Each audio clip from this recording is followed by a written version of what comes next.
I want to talk about Collingwood. This was a horrible game at the MCG Ugly. yesterday. Call it what you will, Bill. It was terrible.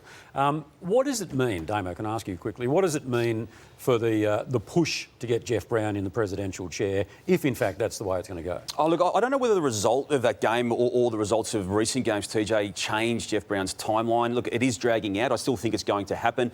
In terms of what it means for Nathan Buckley, you're right. It was a game plan that was very hard to watch. It made sense to him because they got the margin back to 10 points, but he'll talk about that in a few moments' time. But when it comes to the bigger picture, TJ, I don't feel now the recent games actually impact too greatly on whether he will or won't be there. The decision can be made outside of all of that, the way I read that. Well, Kane, you've been wading through the stats and it doesn't make for good reading, does it?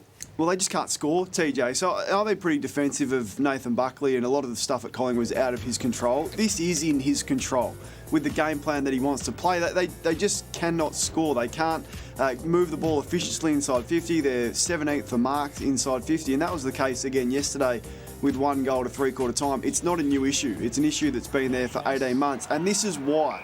The players are petrified to move the ball forward because Nathan Buckley has them playing this defensive mindset that if they turn the ball over in a dangerous spot, they'll be scored against. This is in the first quarter. Like, this is 20 minutes into a game of football, and this is how stagnant, how slow, how wide they went. Now, Noble does the right thing. He goes up the middle of the ground. From there, that's got to be a handball, or it's got to be a wheel and go with the new stand rule. And you can see the options presenting forward, yet their instinct is always short and wide. Now, this is on Buckley. This is Nathan. There's no one else to blame here. He's got the players petrified to move the ball forward. So I would think, with him out of contract and the scores the last 18 months, has me questioning whether he's got a game plan that can be successful.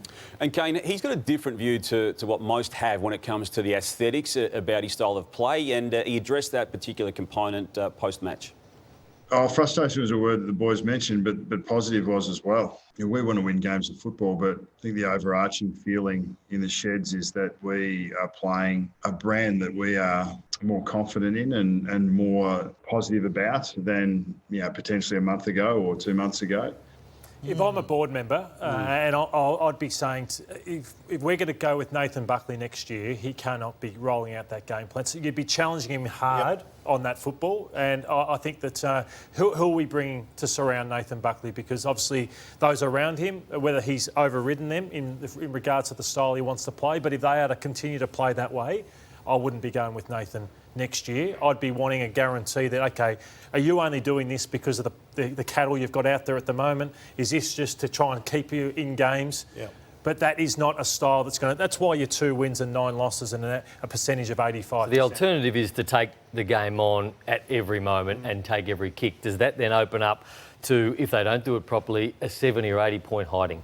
Well, they did it in the last quarter and they kicked 4 goals. Well, you could also look at it, they've lost a game of footy by 10 points to a team that I think will make a grand final. 1 goal to 3 quarters. I agree with you. But Lordo, can I ask you, bad teams can drag good teams down, can't they? Yeah, I think so. 1 goal. I don't think I'd be saying the last quarter flatters them, don't it? That's what I think. Yeah, it does. It does. I wouldn't be that. Lordo, I think you look at what Adelaide did last week against Melbourne. I mean, Adelaide should be well behind Collingwood's development, but at the right time, they were prepared to take Melbourne on through the middle of the ground, and they get the result. And you see, oh, hang on, there's something there. No wonder no one is turning up for Collingwood games. Yeah. So there's a broader issue with the way they're playing as well, and that is the aesthetics of not many people wanting to go and watch them play, and rightly so. And that's a really valid point that Kane makes. Once it starts affecting attendances and the bottom line, that's when boards start to jump.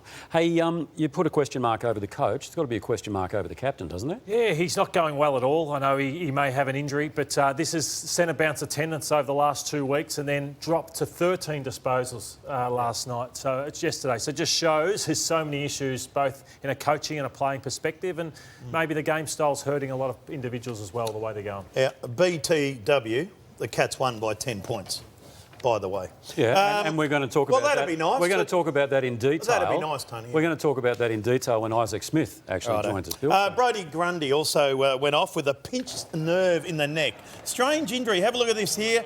He's had a bad neck injury before, Damo. This was a strange one that just gets wrenched.